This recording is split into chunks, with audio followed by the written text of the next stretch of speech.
So this week we're focusing on coordinate geometry. This topic is not necessarily new. We used the distance formula not last week, but the week before when we were trying to prove parallelograms. This week we're going to be using the distance formula again to classify a quadrilateral as a parallelogram, rectangle, rhombus, or a square. So the first step is to check the congruency of each side. So you're going to always want to check the congruency of each side.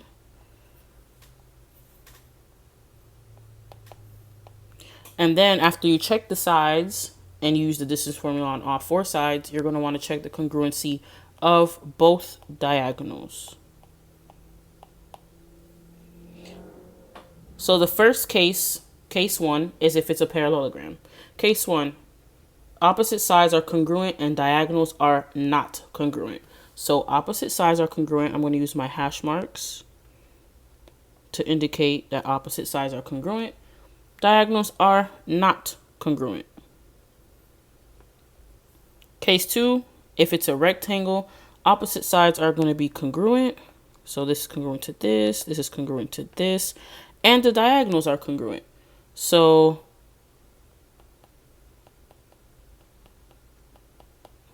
diagonals are congruent.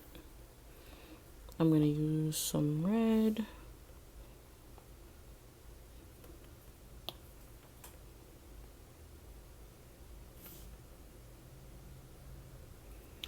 Case three, for a rhombus, all four sides are congruent and the diagonals are not congruent.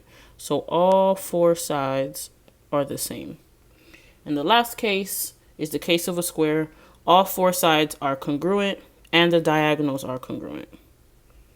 So all four sides are congruent and the diagonals are congruent.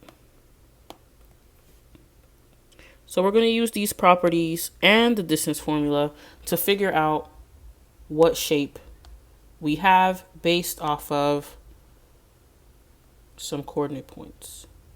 So let's try one example. So the first example says, given the vertices, determine the quadrilateral's most specific classification. So we have A, B, C, and D. The first thing I'm going to do is draw a little shape right here in the corner. I don't know what it is. I'm just drawing a four-sided figure. I'm going to call it A, B, C, and D. I'm drawing the shape mainly to just have a visual so I could see all four sides, because we need to check side AB, BC, CD, and AD. So if you draw a figure, it helps you put into perspective which sides you're checking and help keep count which sides you check. So for now, I'm going to erase all of my check marks. And after I check each side, I'm just going to put a little check just so I know. I'm also going to draw in the diagonals. So we have diagonal AC and we have diagonal BD. Okay, so the first thing you want to do, remember step one was to check the sides. So my first side is going to be side AB. So let's do that side.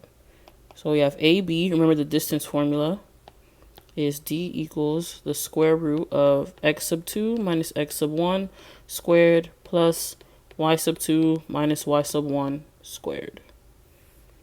So for side AB, we have x1, y1, x2, y2.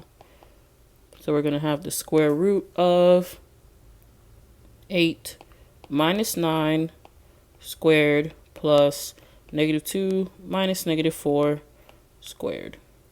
8 minus 9, that's going to give me negative 1. And negative 2 minus a negative 4 turns to positive. Negative 2 plus 4 is positive 2.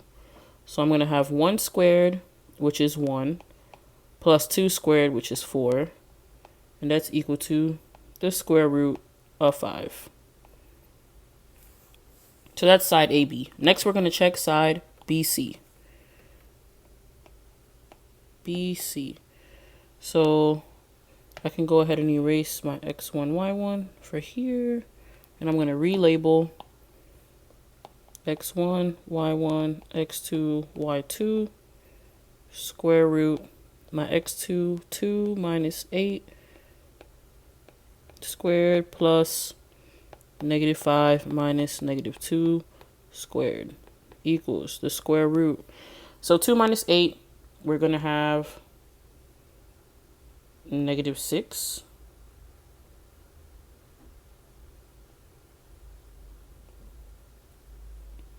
And then negative 5 minus a negative 2.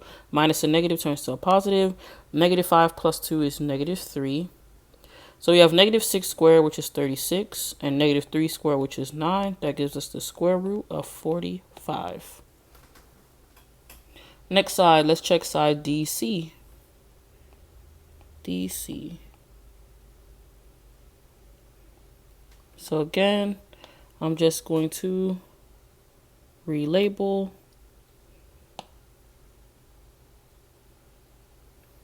And it's going to be x1, y1, x2, y2. So we have 3 minus 2 squared plus negative 7 minus a negative 5 squared. 3 minus 2 is 1. Negative 7 minus a negative 5, that turns to a positive. Negative 7 plus 5 is negative 2. 1 squared is 1. Negative 2 squared is 4. So again, we have the square root of 5. The last side we need to check is side AD. So I'm going to write AD right here. I'm going to go ahead and erase and relabel. This is going to be my x1, y1. And over here I have my x2 and y2. So I have AD is equal to the square root of 3 minus 9 squared plus negative 7 minus negative 4 squared. 3 minus 9 is 6, negative 6. Negative 7 minus a negative 4, this turns to a positive. Negative 7 plus 4 is negative 3. Negative 6 squared, we have 36. Negative 3 squared, we have 9. So that gives us the square root of 45.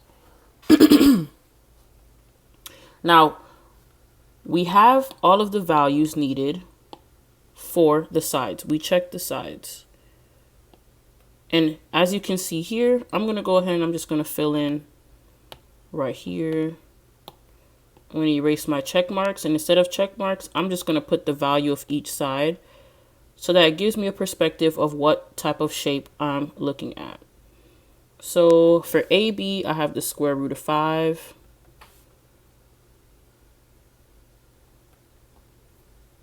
For AB, I have the square root.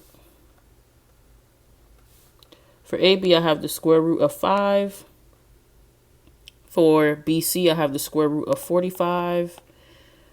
For DC, I have the square root of 5. And for AD, I have the square root of 45. So if you're thinking about the 4 figures that it could possibly be, parallelogram, I'm just going to write parallel. Parallelogram, a rectangle, a rhombus, or a square. You have to kind of use process of elimination. So we know it's not a square, and we know it's not a rhombus. And the reason why is because if it was a square or a rhombus, all 4 sides would have to be congruent. In this case, we have opposite sides are congruent. So it's either a parallelogram or it's a rectangle. In order to figure out which one of the two, we have to check the diagonals. So that is the second step. So now we're checking the diagonals. And we have diagonal AC. And then we have diagonal BD. So we're going to check both of them, still using the distance formula. So first, let's check AC. I'm going to erase this right here. I'm going to relabel. I have A as x sub 1, y sub 1, and C as x sub 2, y sub 2. Distance formula, I have x2 minus x1, so that's 2 minus 9 squared plus y2 minus y1. I have negative 5 minus a negative 4 squared. 2 minus 9 is negative 7. Negative 5 minus a negative 4, that turns to a positive, and we have negative 1. Negative 7 squared is 49. Negative 1 squared is 1, so we have the square root of 50. Now let's check BD. So again, one last time, I'm going to erase these and relabel. So I have x1, y1, x2, y2.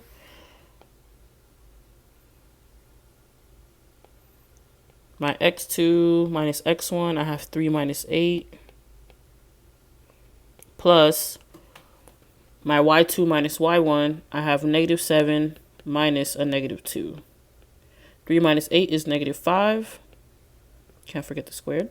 And then negative 7 minus a negative 2, this turns to positive. Negative 7 plus 2 is negative 5.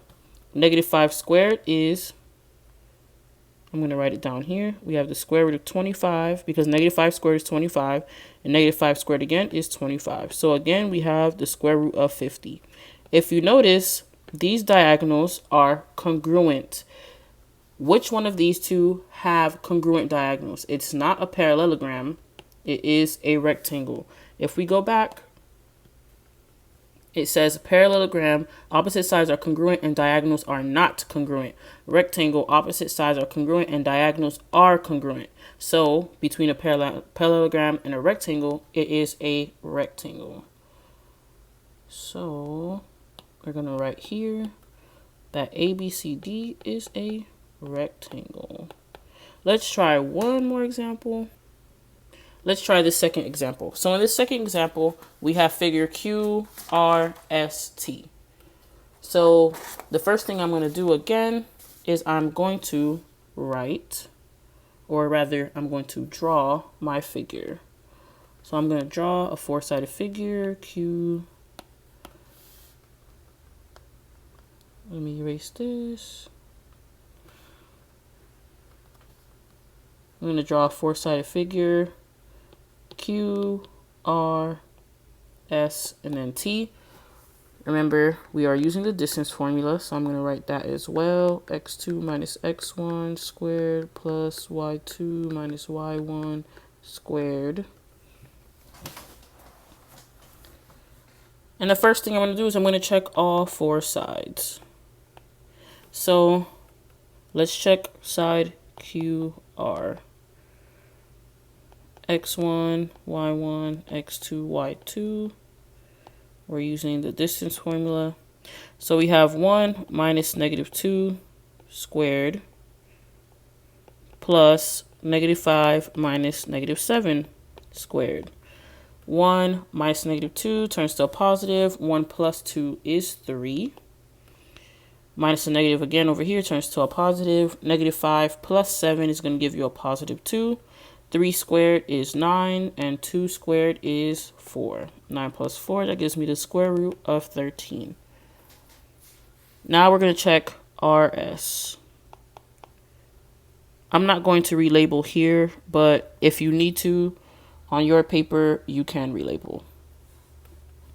So RS, I'm going to do 4 minus 1 squared plus negative 7 minus negative 5 squared. 4 minus 1 is 3. Minus a negative turns to a positive. Negative 7 plus 5 is 2. 3 squared is 9. 2 squared is 4. Again, we have the square root of 13. So I'm going to check this side and check this side. Instead of checking, I'm actually going to write my answers as I go along this time. So I have the square root of 13 and the square root of 13. All right, now let's check side TS. We're going to have 1 minus 4 squared plus negative 9 minus a negative 7 squared. 1 minus 4 is negative 3. Minus a negative turns to positive. Negative 9 plus 7 is negative 2. Negative 3 squared is 9. Negative 2 squared is 4. Square root of 13. Can you guess what shape this is about to be? Last side we're going to check is QT. It's going to be the square root of x2 minus x1. We're going to have 1 minus negative 2 squared, and then negative 9 minus negative 7 squared. 1 minus negative 2 turns to a positive. We have 3, and then minus the negative turns to a positive again. Negative 9 plus 7 is negative 2. 3 squared is 9. Negative 2 squared is 4. Square root of 13. So if you notice here, we have 4 congruent sides. All of these are the same. So between a square, rhombus, parallelogram, and a rectangle, we can eliminate rectangle and we can eliminate parallelogram. The only two figures that have four congruent sides is either a square or a rhombus. Now, in order to determine whether it's a square or a rhombus, we need to check the diagonals. So this is the final step, check the diagonals. So we have diagonal QS, and we have diagonal TR. So we're going to check QS, and then we're going to check TR. So QS, I have 4 minus -2 squared plus -7 minus -7 squared. So 4 minus a -2, that is going to give me a plus. 4 plus 2 is 6. Minus a negative turns to a positive. -7 plus 7 is 0. So I have 6 squared, which is 36, plus 0, which is the square root of 36, which is 6, if you wish. Next diagonal is TR, so I'm going to check TR. I have x2 minus x1, that's going to be 1 minus 1 squared plus -9 minus -5 squared. So 1 minus 1, that's 0. Minus a negative turns to a positive. -9 plus 5 is -4. 0 squared is 0. -4 squared is 16. So we're left with the square root of 16, which is 4. So one thing to note here is that these are not the same, which means the diagonals are not congruent. Between a square and a rhombus, if you go back to what we wrote in the notes before, a rhombus's diagonals are not congruent. The diagonals of a square are congruent. In this case, we have diagonals that are not congruent, so we know that this is a rhombus. So it's not a square, it's a rhombus. That is all for this week.